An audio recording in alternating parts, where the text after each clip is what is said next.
नमस्कार, मैं हूं श्वेता झा और आप देख रहे हैं आज तक। कोरोना के सबसे खतरनाक वेरिएंट यानी कि ओमिक्रॉन की दहशत बढ़ती जा रही है। भारत में अब तक 2 लोग ओमिक्रॉन वेरिएंट से संक्रमित पाए जा चुके हैं, लेकिन खौफ बढ़ता जा रहा है। आपको बता दें कि जयपुर में एक ही परिवार के 9 लोग संदिग्ध हैं। परिवार के 4 लोग एट रिस्क देश यानी कि दक्षिण अफ्रीका से आए।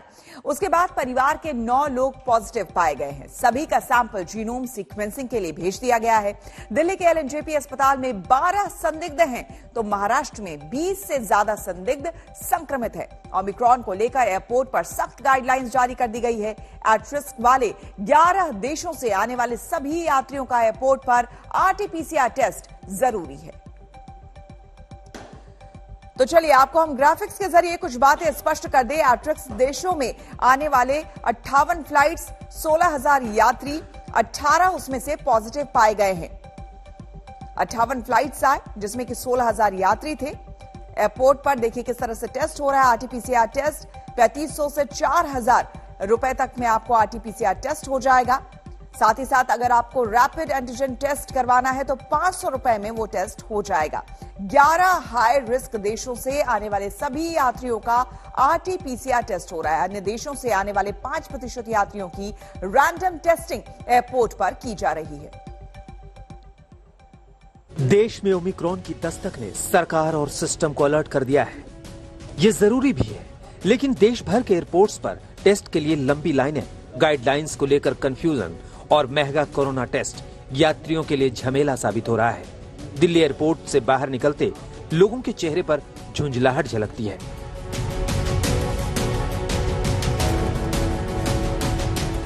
हमें डायरेक्टली इन्होंने कहा कि आप वहाँ पीसीआर कराना पड़ेगा और हमने बोला कि नहीं हमारा है। बहुत लड़ाई हुई उनके साथ, बहुत झगड़ा किया।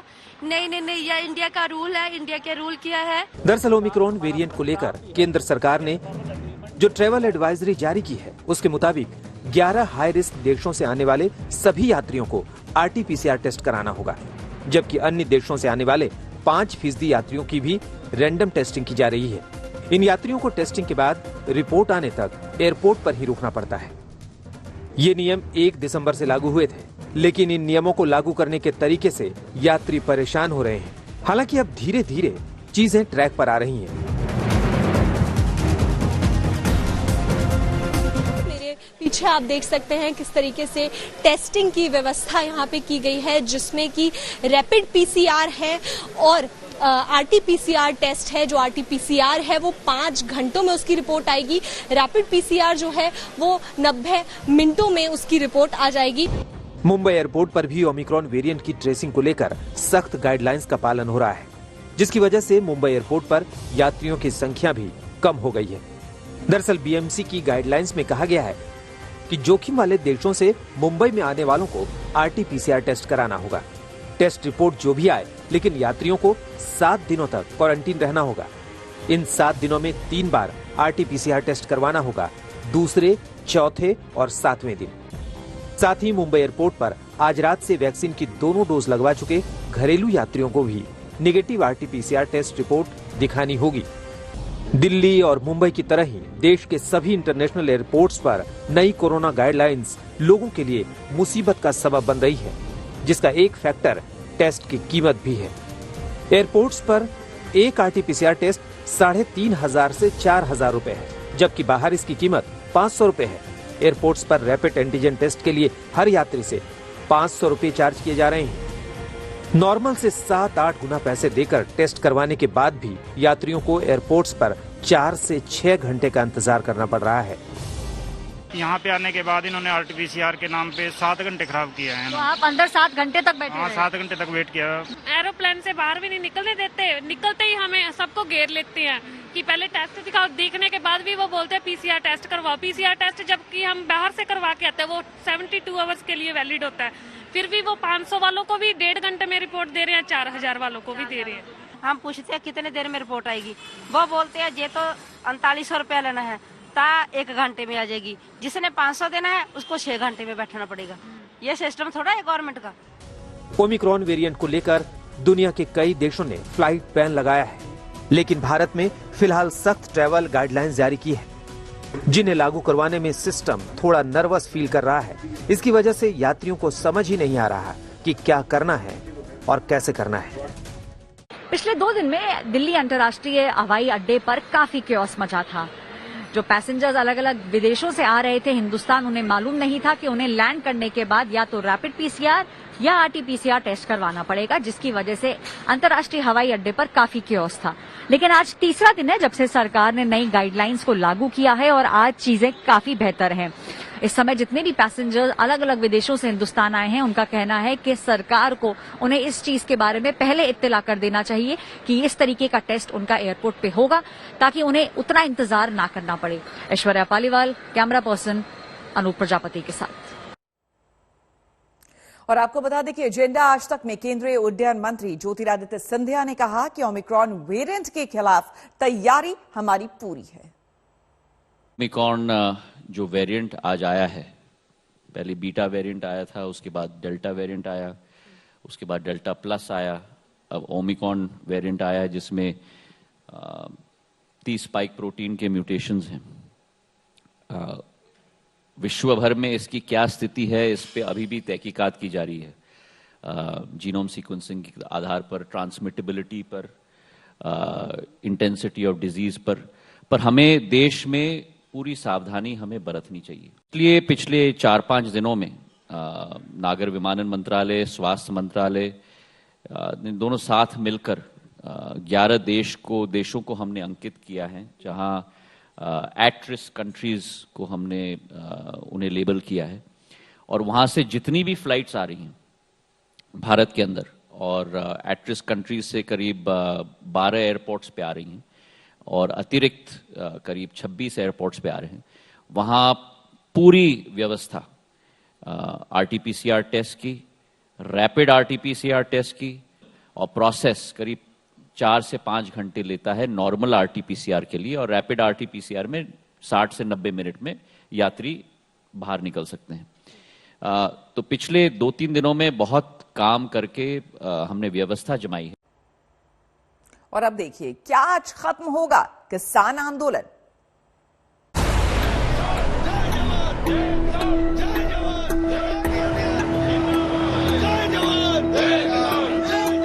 प्रधानमंत्री जी ने पूरे देशवासियों से माफी भी मांगी है। क्यों माफी मांगो भाई, कोई पाप थोड़ा कर दिया, माफी मांगो।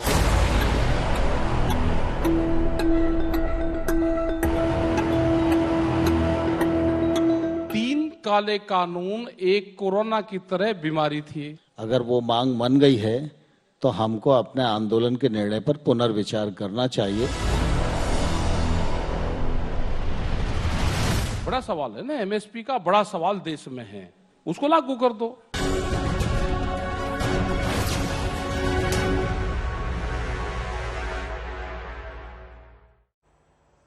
तीनों कृषि कानून वापस हो गए, लेकिन किसान एमएसपी को लेकर अब भी अड़े हुए हैं। आज 11 बजे दिल्ली के सिंघू बॉर्डर पर संयुक्त किसान मोर्चा की बैठक होने वाली है। इस बैठक में फैसला लिया जाएगा कि आंदोलन आगे जारी रहेगा या फिर खत्म होगा।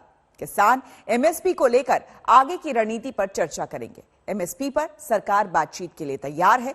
सरकार की ओर से 5 नाम भी मांगे गए हैं, लेकिन हरियाणा के मुख्यमंत्री मनोहर लाल खट्टर और किसान नेताओं के बीच चंडीगढ़ में सीएम हाउस में हुई बैठक बेनतीजा रही। मीटिंग में किसान नेता गुरनाम सिंह चढ़ूनी समेत 5 संगठनों के प्रतिनिधि शामिल हुए। 372 दिन हो चुके हैं इस आंदोलन के, और आज सिंघू बॉर्डर पर एक महत्वपूर्ण बैठक है। कितने किसान संगठन इस बैठक में भाग ले रहे हैं और क्या क्या मुद्दे हैं? वो तो समस्त एसकेएम इस बैठक में आ रही है, और मुद्दे हमारे ये जो पहले इशू थे वही हमारे मुद्दे हैं। सिर्फ 3 काले कानून को छोड़ दो तो और इशू इसमें है। जैसे एमएसपी का एक बड़ा सवाल है जी, जो किसानों के ऊपर केस दर्ज हुए हैं वो एक बड़ा सवाल है। किसानों के ट्रैक्टर वहां पे बंद है वो बड़ा सवाल है। 3 अजय टैनी ने जो करा है मंत्री वाला वो एक बड़ा सवाल है। ये 4-5 इशू अभी हैं। 4-5 इशू। और कमेटी बनाने की जो बात है, कमेटी बनाने की ये बात है कि जो और मामले रहेंगे, जी जी भाई ऐसा तो है नहीं समाधान होगा। हाँ। और जो मामले हैं ये आंदोलन खत्म हो जाएगा इन चीजों पे। और जो मसले होंगे उस पर भारत सरकार से टाइम पे बातचीत होती रहे। सीड बिल है, पोल्यूशन वाला है, और बहुत मामले हैं, ट्रैक्टर का है, किसान क्रेडिट कार्ड के हैं, तो बहुत इशू आएंगे, बिजली के आएंगे, तो वे उस कमेटी पे तय होते रहे। तो मतलब आपका ये कहना है कि जब तक ये 4-5 मुद्दे जैसे एमएसपी, अजय टेनी जो मंत्री जी हैं, ट्रैक्टर्स और केसेस, जब तक इन पे सरकार फाइनल निर्णय नहीं लेती, आंदोलन खत्म नहीं होगा। आंदोलन खत्म नहीं होगा, खत्म नहीं होगा। आज के मुद्दे यही हैं, यही है आज के मुद्दे, और सभी लोग एक मत हैं। सभी लोग एक मत है। तो इसके अलावा और क्या बातचीत चल रही है, किस तरीके से आंदोलन को आगे बढ़ाना है? आंदोलन क्या बढ़ाना भाई, पन्नी पट गई, इन्हें बदलेंगे, यहाँ दाल खत्म होगी, चावल खत्म हो गए, उनको जाओगे, कंबल नहीं है, कंबल मांगेंगे। सरकार से कोई बातचीत हो रही है? हरियाणा सरकार से तो बातचीत कल हुई, हरियाणा सरकार से केसेस वापसी पे, केसेस वापसी पे और कंपनसेशन पे। केंद्र सरकार से कोई बातचीत अभी नहीं हुई, आज पता चलेगा उसका। आप लोगों ने चिट्ठी भी लिखी थी? हाँ लिखी थी। कोई जवाब आया? ना, जवाब नहीं आया। कोई जवाब नहीं आया। कोई सरकार के प्रतिनिधि का किसी से कोई बातचीत? नहीं, अभी कोई नहीं है, आज बताएंगे किसी की बातचीत हुई। तो आपको क्या उम्मीद क्या है, लग क्या रहा है कि कहाँ पे जाके कब तक ये बात पूरी हो सकती है? उम्मीद है कि इस महीने में हो जानी चाहिए। इस महीने में हो जानी चाहिए, ये बड़ी बात है। हाँ, बड़ी बात है। ये आप तरफ से राकेश टीका जी कह रहे हैं कि दिसंबर महीने में मतलब समाधान हो जाना चाहिए। समाधान हो जाना हम चाहिए। चाहते हैं कि समाधान हो।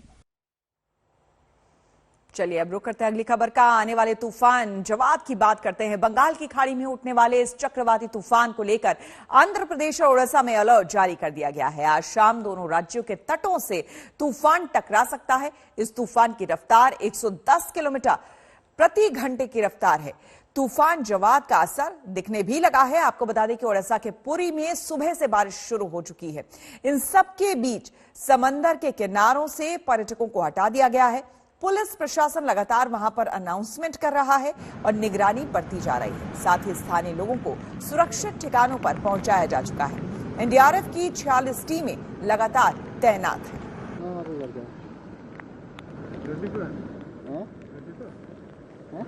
हमारे दो संवाददाता इस वक्त हमारे साथ जुड़ रहे हैं। अनुपम मिश्र हमारे साथ पुरी से जुड़ रहे हैं और साथ ही सूर्याग्नि रॉय हमारे साथ विशाखापट्टनम से जुड़ रहे हैं। सबसे पहले अनुपम, आपसे जानना चाहेंगे फिलहाल वहां पर क्या हालात है, क्या तस्वीर है, जरा हमें दिखाएं और इस वक्त क्या हालात है वो बताएं। बिल्कुल श्वेता, इस वक्त हम लोग पुरी बीच पर हैं, जहां पर कहा जा रहा है कि पुरी के आसपास ही जवाद कल दोपहर के आसपास पहुंचेगा। और इस वक्त मैं आपको दिखाता हूं जो पुरी बीच है, वहां पर समुद्र की लहरें सबसे पहले दिखाऊंगा। ये नॉर्मल लहरें नहीं है, नॉर्मल लहरों से थोड़ी ऊंची लहरें उठ रही हैं और पुलिस प्रशासन ने पूरी तरह से समुद्र में जाने पर पाबंदी लगाई हुई है। हालांकि कुछ लोग अभी भी जो उत्सुक हैं, जिज्ञासु हैं और थोड़ा एडवेंचरस हैं, वो यहाँ पर आए हुए हैं पर्यटक, क्योंकि पर्यटकों को पूरी तरह से हटाया नहीं गया है। उन्हें होटल में रहने को कहा जा रहा है और जो टीम है पुलिस प्रशासन की वो लगातार गश्त भी लगा रही है। इनको भी जो अंदर उतर रहे हैं समुद्र में उनको वापस भेजा जा रहा है। और पुरी में सुबह से बारिश हो रही थी, हालांकि अभी बारिश थोड़ी सी बंद है और ये कहा जा रहा है कि काफी बारिश भी हो सकती है। और जो निचले इलाके हैं, खासतौर पर पुरी के आसपास कोस्टल इलाकों में इवैक्यूएशन का काम लगातार चल रहा है, जारी है। सभी को हटाया जा रहा है। हमने एडिशनल एसपी से भी बात की थी, उन्होंने कहा था कि जो कोशिश है कि जो कैजुअलिटी हो वो मिनिमम हो और उसी पर ध्यान दिया जा रहा है, क्योंकि जो 2019 में यहां पर फोनी आया था, फोनी ने काफी तबाही मचाई थी। खासतौर पर पुरी बीच पर जितने भी होटल वगैरह हैं सब में नुकसान पहुंचा था। और जो फोनी था वो अब तक का उड़ीसा में 1999 के बाद आया सबसे तबाही वाला तूफान कहा गया था। लेकिन इसकी जो गति होगी ये काफी कम होगी। जैसे फोनी की गति अगर मैं आपको बताऊं, जो गस्टिंग स्पीड हाईएस्ट रिकॉर्ड की गई थी वो 280 किलोमीटर प्रति घंटे की रिकॉर्ड की गई थी, जबकि एवरेज जो स्पीड थी वो तो 230 किलोमीटर थी। जबकि जो जवाद है उसकी स्पीड कही जा रही है 100 से 110 किलोमीटर प्रति घंटे की होगी। तो आशंका जताई गई है कि बहुत ज्यादा नुकसान नहीं होगा, क्योंकि हवाओं की गति उतनी तेज नहीं रहेगी। बिल्कुल अनुपम, आप नजर बनाए रखें, आगे भी आपके पास हम आएंगे। इस बीच सूर्याग्नि के पास चलते हैं। सूर्याग्नि, वहां की जरा तस्वीरें बताएं और दिखाएं, क्योंकि वहां पर हम जो समझ पा रहे हैं तेज हवाएं वहां भी चलनी विशाखापट्टनम में शुरू हो चुकी है। एहतियातन क्या कुछ किया जा रहा है?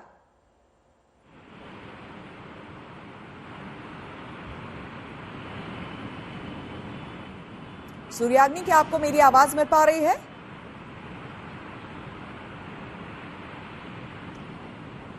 सूर्याग्नि रॉय विशाखापट्टनम से हमारे साथ जुड़े हुए हैं, उनसे हम संपर्क करने की कोशिश करेंगे। लेकिन अनुपम के पास एक बार फिर से चलते हैं। अनुपम, जहां तक पुरी की बात है, पुरी में हजारों पर्यटक रोज के हिसाब से आते हैं, वहां पर जगन्नाथ जी के दर्शन करने के लिए भी आते हैं और पुरी के तट पर खास करके लोग जाते हैं। लेकिन अभी जो हम देख रहे हैं, इस तूफान के मद्देनजर सुरक्षा वहां पर कड़ी होनी चाहिए थी, पर्यटकों को नहीं जाना चाहिए था। लेकिन हम देख रहे हैं कि वहां पर अभी भी तट पर बहुत से लोग सुबह के 9:18 हो रहे हैं, लेकिन लोग वहां पर पहुंच रहे हैं, तट पर घूम रहे हैं।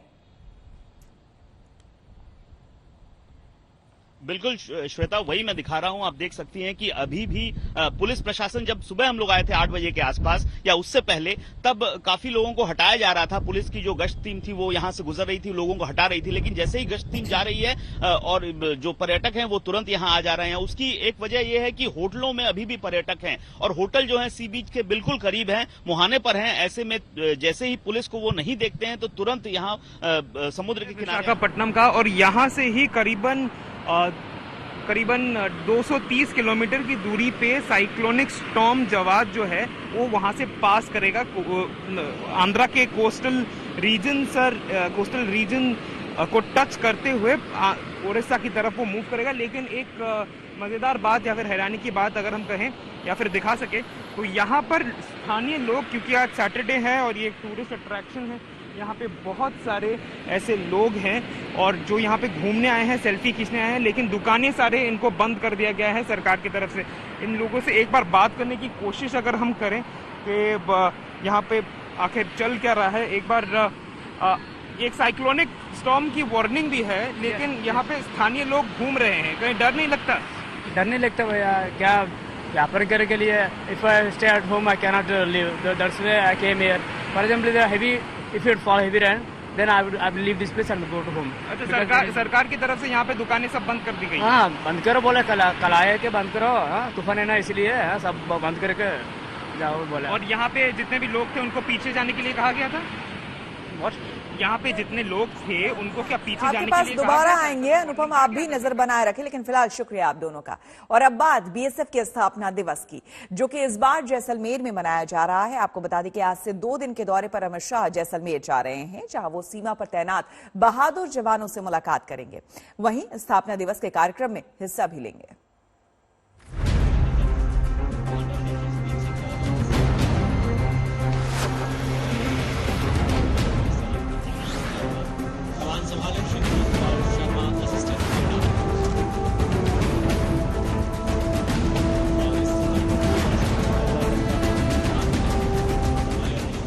देश के बहादुर जाबाजों की ये तैयारी है बीएसएफ के स्थापना दिवस को शानदार बनाने की, दुनिया को बीएसएफ की ताकत का एहसास कराने की।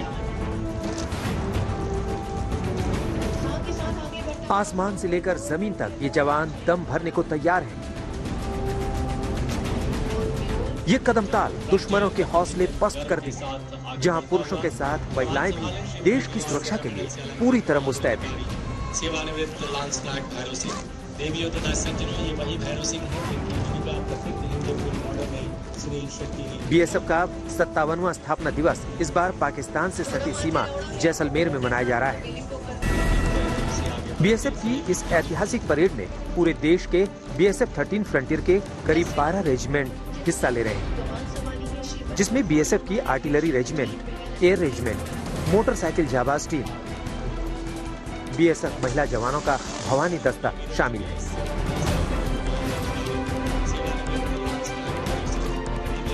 इस परेड में बीएसएफ का ऊंट दस्ता, camel mounted band, dog squad और बीएसएफ का फुट कॉन्टिजेंट कदम से कदम ताल मिलाते हुए भव्य प्रदर्शन करेगा। बीएसएफ ने वक्त के साथ खुद को एडवांस भी किया है, जहां सीमा सुरक्षा के लिए नए नए हथियारों और आधुनिक तकनीक का इस्तेमाल किया जा रहा है। ये बीएसएफ की सीमा सुरक्षा बलों की प्रहरों की द्वारा उपयोग में लाने वाले सारे थर्मल इमेजर हैं। इसमें ये जो थर्मल इमेजर है जो रात्रि में निगरानी करता है और ये हेतु एडवांस उपकरण है। इसकी मदद से हमारे जवान जो है दुश्मनों की इलाकों को मॉनिटरिंग स्क्रीन में लाइव देख सकता है, तथा जो कि अभी प्रदर्शित किया गया है, तथा इसमें वीडियो रिकॉर्डिंग और लाइव स्ट्रीमिंग की भी सुविधा है। ये सबसे पुराना मॉडल है जो कि हमारे पास 2006 में बेटी जो है बेल मछलीपट्टनम से खरीदा गया, 2011 में दृष्टि, 2012 में कोरल बी और अनुकूल वर्जन जो है ये 2016 में बेटी खरीदा गया और सबसे लेटेस्ट में हमारे पास ये रजक जो है 2017 में खरीदा गया। इसका ये खासियत है, इसमें भी डे कैमरा और थर्मल नाइट कैमरा भी उपलब्ध है और साथ साथ में इसमें GPS और मतलब DMC जो कि डिजिटल मैग्नेटिक कंपास है ये भी उपलब्ध है।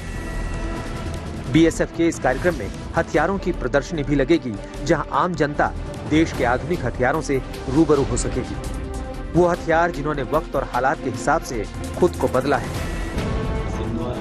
जैसलमेर तैयार है देश के पराक्रम को देखने के लिए, हिंदुस्तान की ताकत का गवाह बनने के लिए। जितेंद्र बहादुर सिंह, जैसलमेर, आज तक। और उत्तर प्रदेश के चुनावी घमासान में हिंदू मुसलमान थम नहीं रहा है। जिन्ना और मथुरा वाले बयान के बाद चुनावी अखाड़े में जाली टोपी और लुंगी वाला बयान आ गया है। जी हां, ऐसे बयान देने वाले कोई और नहीं है बल्कि सूबे के डिप्टी सीएम केशव प्रसाद मौर्य हैं। से पहले कितने लुंगी छाप गुंडे घूमते थे, जालीदार गोली टोपी लगाए हुए, राइफल रिवाल्वर बंदूक लिए हुए व्यापारियों को डराने और धमकाने का काम कौन करता था? आपकी जमीनों पर कब्जा करना और कब्जा कर ले तो शिकायत करने भी मत जाना, ऐसी धमकी कौन देता था? या सारा कुछ याद रखना, मेरा इतना ही कहना है। मैं कोई ऐसी बातें नहीं कर रहा हूं जो कोई ऐसी बात नहीं हुई होगी। या पूरा अगर मैं प्रयागराज की बात करूं तो सिविल लाइंस के पूरे क्षेत्र को बहुत ही शांतिपूर्ण इलाका माना जाता था, लेकिन इस शांतिपूर्ण इलाके को भी अशांत करने के लिए एक साथ मैं देखता था 20-20, 30-30, 40-40 गाड़ियों में 50-50, 100-100 वस्त्रहे लेकर के यहां गुंडे अपराधी समाजवादी पार्टी से जुड़े हुए आते थे कि नहीं आते थे? पूरे कमिश्नरी से जुड़े हुए जिस भी बाजार से संबंधित आप होंगे